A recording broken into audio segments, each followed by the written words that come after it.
Hey y'all, what's good, what's poppin'? So for today's video, I'm just gonna do a quick and easy, natural, everyday makeup look, but I'm gonna be doing it using mainly clean beauty products. So I had a request from a subscriber if I could do a video doing a full face of clean beauty products, and I actually have a decent collection of clean beauty products. So today I just wanted to sit down and film a video demonstrating how I would do a natural, everyday makeup look using some of my clean beauty products, and I'm just gonna go ahead and talk about them. Before we get into it though, I just wanna thank all my new and returning subscribers out there. Thank you all so much for your continued support, and thank you for subscribing to the channel and continuing to watch my videos. As of filming this video, I recently just reached 1,500 subscribers, or 1,500, whichever one you prefer. Why do we have two ways to say the same number? But thank y'all for clicking that subscribe button and for supporting all my videos and watching my content. If you're new here and you haven't already, if you want to stay up to date on all my content, go ahead and click that subscribe button, and as well, just make sure you click the bell button so you get a notification every time I upload. With that being said, let's get into the video. So before I apply any products off camera, I did go ahead and make sure I wash my face thoroughly. I toned and I moisturized. It is almost nighttime now, so I don't want to bother with wearing a sunscreen, but if it was the daytime, I would be wearing a sunscreen as well. But that is just what I've got going on my skin, just some real basic skincare. So first things first, I'm gonna go ahead and prime my skin. I don't always use a primer. I don't feel like every single foundation needs it, and sometimes I just feel like my skin in general doesn't need it. But recently I've been struggling a little bit more with texture, so I want to go ahead and prime my skin. That way my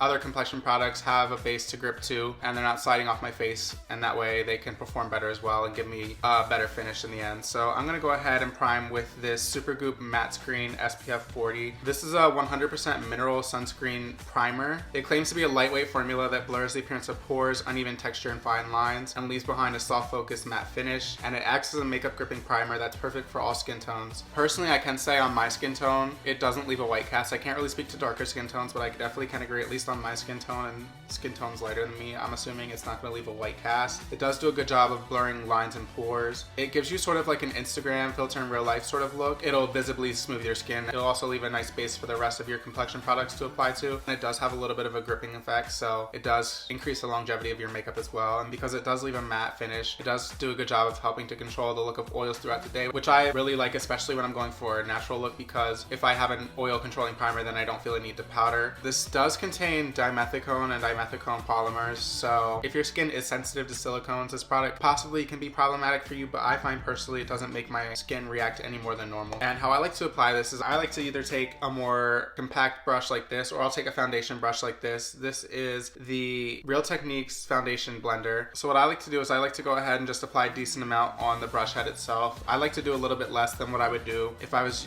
using foundation for my face, but I still like to use a pretty decent amount because I want to cover my whole face. I do have a decent amount of texture issues going on, and I am going to wear a full face product today instead of spot concealing, so I do want to make sure that my entire base is nice and primed so that it'll have a nice even finish throughout my entire skin. So I go ahead and I just dot some all over my face, concentrating especially in the areas where I have the most texture, so on my forehead and in the T-zone area here and on my cheeks. And then I like to just kind of go ahead and take the brush and pat it in like so. I like to pat it in instead of brushing it in with circular motions, because I feel like the action of patting actually allows you to press it into the pore and to really go ahead and blur those pores and those fine lines, whereas brushing can kind of leave a little bit of a streaky finish and it doesn't apply as evenly that way, so you can miss some of your pores, and it also has a more even coverage, whereas like I said, with brushing it on, it can be a little bit streaky. And I like to go ahead and prime my neck as well. I do have some fine lines going on there, so it does help for more even foundation application.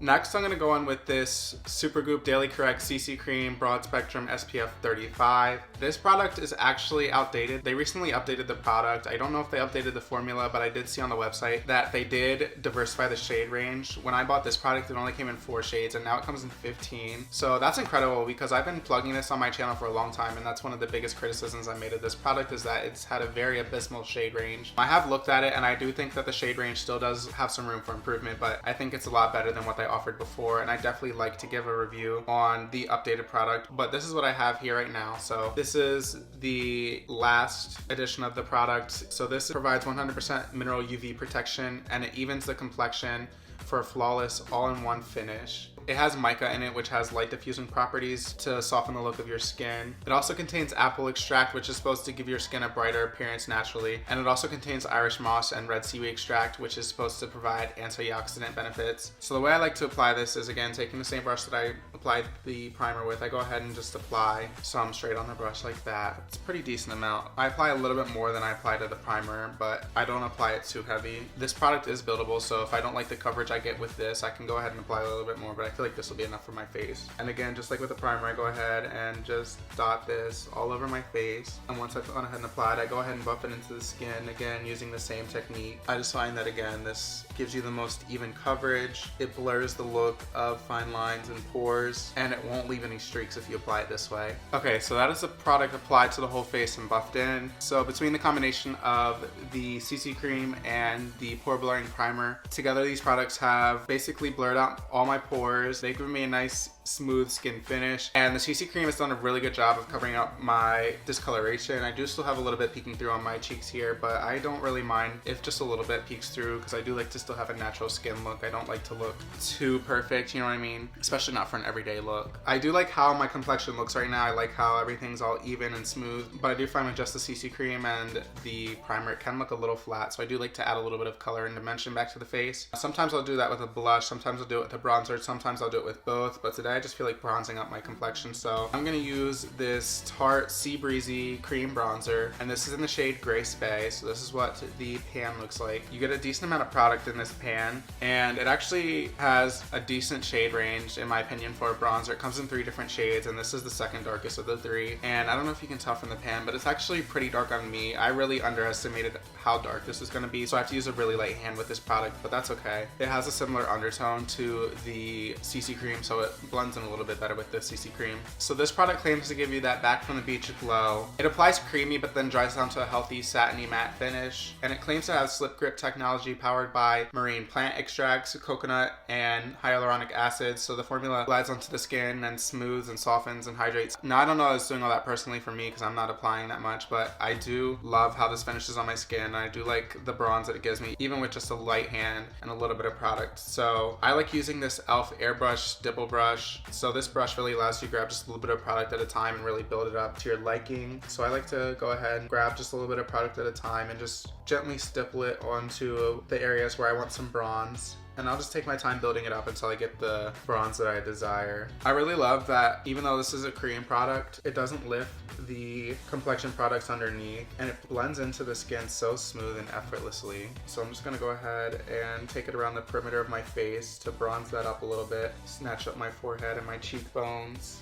I think it might have said it on the packaging. I was looking for it on the website, I didn't see it, but I believe this product is also sweat proof. I have worn it throughout the summer on days where I was perspiring a little, and it did hold up pretty well throughout the entire day. And then I'm just gonna go ahead and take some down the nose as well, just to make it look like I caught some sun there. I'm gonna do just a little bit on the chin as well. And then of course, can't forget the neck. Don't wanna look like I'm wearing a mask, even though Halloween is right around the corner. All right, so that is the complexion all bronzed up. Last thing I wanna do, just to liven everything up a little bit, I wanna go in with a tiny bit of highlighter. So I'm taking this Coverfx, the Perfect Light Highlighting Powder, and this is in the shade Sunlight. So this comes in 3 shades, and this is the shade meant for medium toned skins. It is impactful, but it's very subtle as well. It's not super overpowering. It's not like a Becca Opal highlighter or whatever. And I mean, don't get me wrong, like I love a glimmering highlight, and there definitely is a time and place for it, but sometimes I really just want to brighten up my complexion just a little bit, but not be too over the top, especially when I'm going for a daytime look.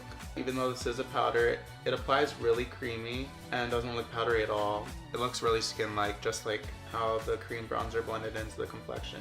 So I'll just apply just a tiny bit to the high points of my cheek and right down the bridge of my nose. So that's all I'm gonna do for the complexion. Now I'm gonna go ahead and touch up my brows real quick. So I'm using this Roen Beauty Vowbrow eyebrow pencil, and this is in the darkest shade they have. I don't wanna go too crazy outlining my eyebrows or anything like that. I really just wanna fill it in so that when I lay it with some eyebrow gel, it looks really nice and thick and bushy. So I'm just gonna go ahead and comb my brows, how I'm going to lay them with the brow gel, and then I'm going to go ahead and just take the pencil side and fill in the areas where I still have a little bit of sparseness going on, just to make my brows look a little bit more full. Now personally, I gotta keep it honest with y'all, this is not my top pick for an eyebrow pencil. It's okay, it's not super great. Honestly, these days, my favorite eyebrow product is the Glossier Brow Flick. That's what I would reach for most frequently if I was going for a natural look, but I'm just using this pencil because I'm trying my best to stick with clean beauty products. But like I said, it's really not the best brow product. Honestly, I even prefer Anastasia Beverly Hills. It's a little bit cheaper, performs better, and I think you get the same amount of product. I wouldn't say it's my favorite brow product, but it does the job. As you can see,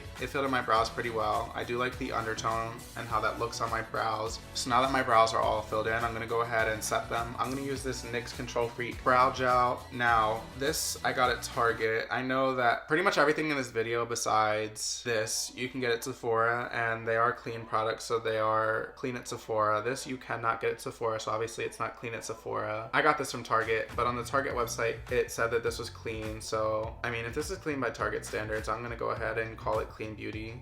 This is one of my top brow products. I feel like it really gives me that nice all day hold, but it doesn't feel dry or crunchy on the eyebrows. It still feels nice and flexible even after it sets. Honestly, in my opinion, it performs even better than the Anastasia Beverly Hills Clear Brow Gel. If y'all have watched me for a while, you know that that used to be my ride or die product. And what's really great about that is you get way more product in this, and it's a lot cheaper. I think it's only like $6 compared to what, like $20 for the Anastasia ones. If you're looking for a brow gel that's gonna hold your brows in place all day, isn't gonna be dry or crunchy, and is gonna look nice and comfortable, I recommend picking this up. So I wanna go ahead and apply a little bit of mascara. I know I don't usually apply mascara in my videos. I find that I just don't need it personally. My lashes are pretty decent as is, and I just don't feel like shelling out money for something I'm gonna have to replace every 3 months. Occasionally when they have samples at Sephora or like 100-point rewards, I'll pick one up, and they happen to have one from Ilia. So it's this Ilia Limitless Lash Mascara. What I like to do, I've already gone ahead and wiped off some of the excess product on a paper towel. Now you don't have to do this obviously. I like to do it because I don't really ever pay for my mascara since I only get them if they're free samples. I like to remove as much excess product as I can, and then with what's remaining on the brush, I like to comb it through, and I feel like this method does a good job of thickening and lengthening my lashes, but it doesn't make them look clumpy. It still keeps them nice and separated, which is what I go for when I wear mascara. I'm not a huge fan of the clumpy look, to be honest. So that's pretty much the full face. Last thing I want to do, I just want to go ahead and throw on a little bit of lip color. So this is the only thing I'm using that's not clean beauty. It is this YSL Water Stain Lip Stain, and this is the shade 610 Nude Underwater. I love this shade and how it looks on my lips. It's a really nice My Lip But Better color. I featured this in another video where I talked about my favorite nude lip products. So this product is unique in that it has a color that it applies to the lips, but then as it sets, it stains the lips and leaves a wash of color behind. So even if the lip product itself washes off or, you know, just fades away throughout the day because you're eating, drinking, whatever, it still leaves that stain behind. So it's almost kind of like you still have a lip color even after the lipstick fades, which is really nice. I really love the way this color looks on my complexion. It's a really nice natural nude. And like I said, once it sets, it stains the lips. So you can go ahead and apply it once in the morning, and then you don't have to worry about touching it up throughout the day. You'll still have a nice wash of color even after the initial product has worn off. So that's my little quick natural 5-minute beat using mostly clean beauty products besides obviously the YSL lip product. I hope you guys enjoyed this video and watched me trying a few new products as well as some old ones, and just showing you guys how you guys can do a nice, simple, everyday, natural makeup look using some clean beauty products. Let me know if you guys have used and enjoyed any of these products down in the comments below. Let me know what your current everyday makeup routine consists of. If y'all like this video, be sure to go ahead and give it a thumbs up. And like I said before, if you haven't already, just be sure to go ahead and click that subscribe button and click the bell button so you can get a notification every time I upload a new video. And with that being said, I should be back with some new content shortly. Bye.